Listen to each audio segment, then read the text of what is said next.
জামায়াতের আমির বক্তব্য রাখছেন, আমরা সরাসরি চলে যাচ্ছি সেখানে।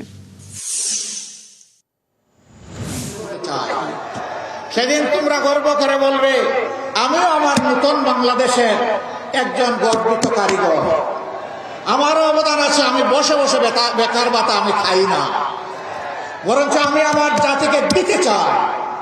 আমরা এইভাবেই আমাদের যুব সমাজকে কর্মসংস্থানের মাধ্যমে একদিকে দেশ গড়া, আরেকদিকে তাদেরকে সম্মানিত করতে চাই।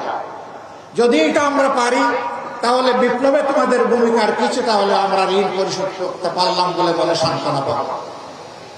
মা বোনেরা, ইনশাআল্লাহ এই নতুন বাংলাদেশ আল্লাহ যদি আমাদেরকে গড়ার সুযোগ দেন, এই নতুন বাংলাদেশে আপনি আপনার নিজ গৃহে অবস্থানস্থলে আবাস ভূমিতে আপনি চলাচলের সময় এবং কর্মক্ষেত্রে সব জায়গায় ইনশাআল্লাহ দুটি জিনিস আপনাদেরকে আমরা নিশ্চিত করতে আমরা প্রতিজ্ঞাবদ্ধ।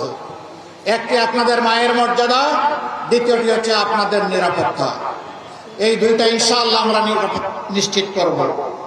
সম্মানিত ভাই বোনেরা, খুলনা অঞ্চল ছিল এক সময় ইন্ডাস্ট্রি এবং কৃষিতে সমান তালে পাল্লা দেওয়া, দুইটাই এখন শেষ। জলাবদ্ধতার কবলে পড়ে, লবণাক্ত পানির কবলে পড়ে, দফায় দফায় বাঁধ ভাঙন দিয়ে জোয়ার আসার কারণে আজকে কৃষকদের একেবারে বিধ্বস্ত অবস্থা।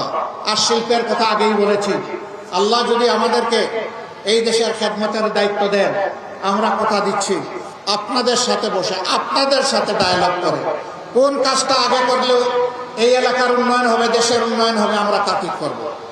অগ্রাধিকারের ভিত্তিতে আপনাদের সম্পদ আপনাদের হাতে তুলে দিব উন্নয়নের জন্য ইনশাআল্লাহ।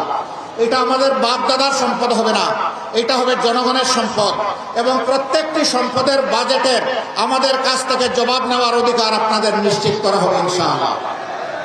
আমরা ঘোষণা করেছি আমাদের কোনো মন্ত্রী এমপি যদি আল্লাহ কবুল করেন তাহলে সরকারি তহবিল বলতে কিছুই নেই, জনগণের সম্পদের দিকে চোখ তুলে আমরা তাকাবো না।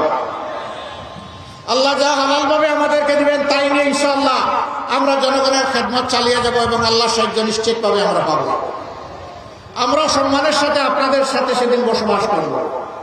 এখন আমরা দেখতে পাই একজন এমপি হয়েছেন, মাত্র 5 বছরের মাথায় তার সম্পদ বেড়ে যায় 500 কোটি। জিজ্ঞেস করা হয় আপনার ব্যবসাটা কি ছিল, বলে যে মাছ চাষ। জিজ্ঞেস করা হয় মাছের গেটটা কোথায়, বলে আমি সঠিক বলতে পারবো না। সম্মানিত ভাইরা, পানির নিচে দেখা যায় না, তো এই জন্য হিসাব লেগে দেওয়া যায়।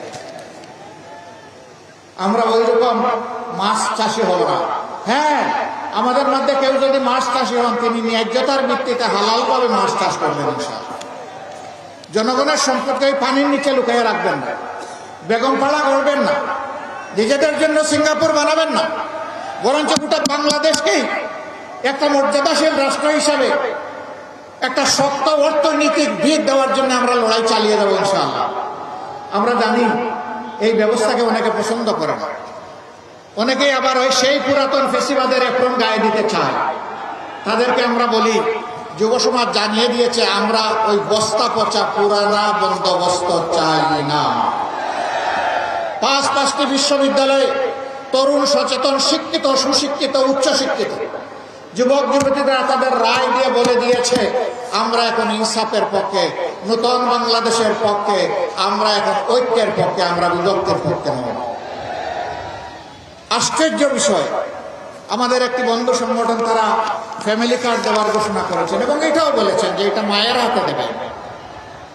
তারা একদিকে দিচ্ছেন ফ্যামিলি কার্ড, আর একদিকে দিচ্ছেন আমার মায়ের গায়ে হাত। এই দুইটা একসাথে চলে না। আমরা অনুরোধ করব নিজের মাকে সম্মান করুন। দর্শক, খুলনার সার্কিট হাউস মাঠে জামায়াতের আমির এতক্ষণ বক্তব্য রাখছিলেন, আমরা সরাসরি যুক্ত ছিলাম সেখানে।